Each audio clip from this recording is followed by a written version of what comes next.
I feel like the lady in the movie.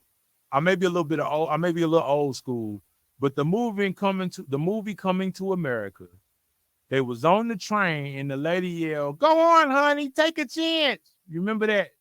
Some of y'all may not remember that, but for those of you who remember that, will understand where I'm coming from.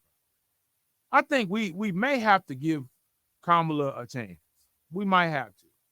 Now I'm concerned. Let's be clear. I'm a little scared actually, and I have not decided who I'm voting for. But when I say give a chance, let's not be so fast to shut her down right now. Let's see how she handles this because she just took the wheel. Lord knows she needed to. So she just took the wheel for the Democratic Party. We need to see how this is going to play out. We don't know what's going to happen at the Democratic Convention. We don't know what's happening. This Joe Biden stuff is new. It's wild. But they beating up on Kamala real hard right now. As a matter of fact, I want to show you something. I want to share something. I want you to watch this with me, and we look at what Kellyanne is saying.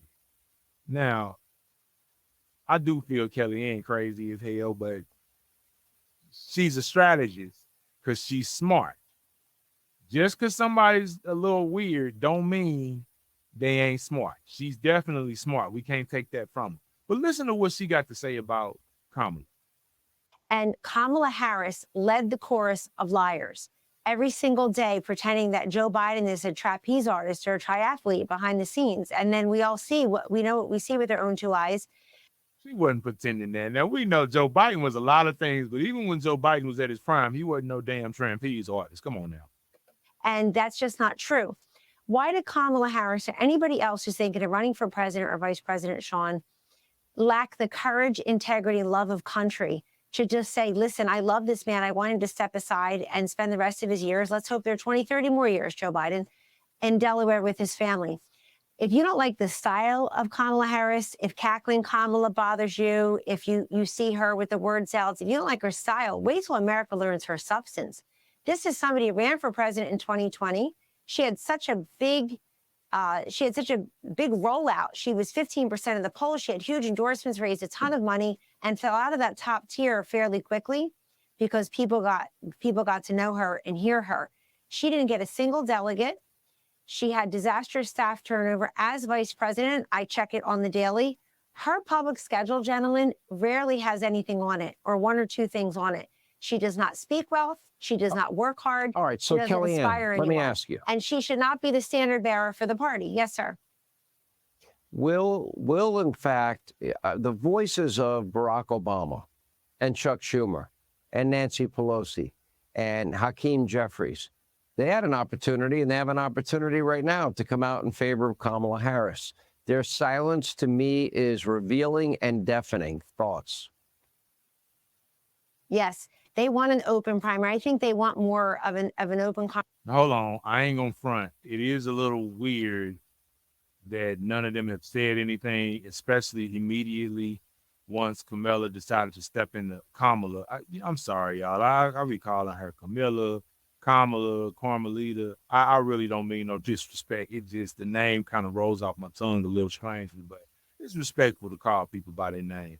But Vice President Harris, it was a little weird that once she jumped in the race, the main people in the party who's kind of running it didn't jump behind her so quickly. That said something. That's telling. Conversation. They know that Kamala Harris should be prepared to be president, but she's not because she's turned the vice presidency into a no-show job. One other thing, I think Joe and Jill Biden did something clever. He left. Their poll numbers are going to go up either immediately or ultimately for doing that because their poll numbers were both suffering. And Kamala's will probably go down at some point. She'll have some kind of bump. Let's make history. Meanwhile, people want to make money, not make history. They're tired of that stuff. But here's what I think was clever and Machiavellian on their part. Endorse Kamala and have her lose to Joe Biden, lose to Donald Trump so that she's never president. Kamala Harris has never shown us any evidence that she can whip together a campaign at the presidential level in 109 days, even if she takes Joe Biden's entire staff, because it's just too much to answer for. And let me just say, Barack Obama, Hakeem Jeffries, Nancy Pelosi, Chuck Schumer, they all know something else. They think that they're going to lose the House and Senate. I think Chuck Schumer is going to tell his Hollywood friends, go give $500 million. So Donald Trump will have checks and balances. He can't have one company, one party rule in Washington. Whoever operates Kamala Harris's teleprompter, whoever writes her speeches, is a MAGA mole and a Trump supporter. And I think those giants of the Democratic Party know that. They know that this woman is just not up to the job. So let it all hang out. Let other Democrats run. Question remains, gentlemen, which other Democrats want to be the sacrificial lamb this year? Do you think that you're walking into a buzzsaw? Trump is the prohibitive favorite right now in the markets after that convention, after he survived everything from impeachment to indictment to insult to investigation, an assassin's bullet, remove him from the ballot, remove him from his company, remove him from social media apps. They tried everything they could. Whoever runs against him is running into a buzzsaw called Donald Trump because he is a prohibitive favorite to be the next president. See, that's what I'm saying. She is extremely smart, so you got to watch real closely and listen real carefully to what she says. Because she said, whoever writes Kamala Harris speeches and operates the teleprompter is a MAGA supporter. I don't really know what that means, but I think what she's insinuating is that person is doing such a bad job, it's making Donald Trump's job easier.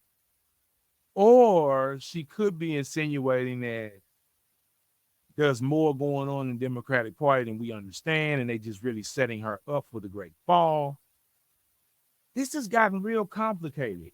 It's interesting, and this is like a scary kind of fun, right? Like, it's exciting to kind of see what happens next, but I think we all have to remember the fate of our country is at stake now.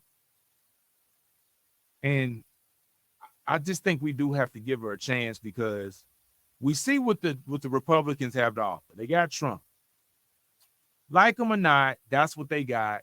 He got a few good points about him. He got a lot of bad points about him, but he does speak his mind and he does know how to entertain and keep people engaged.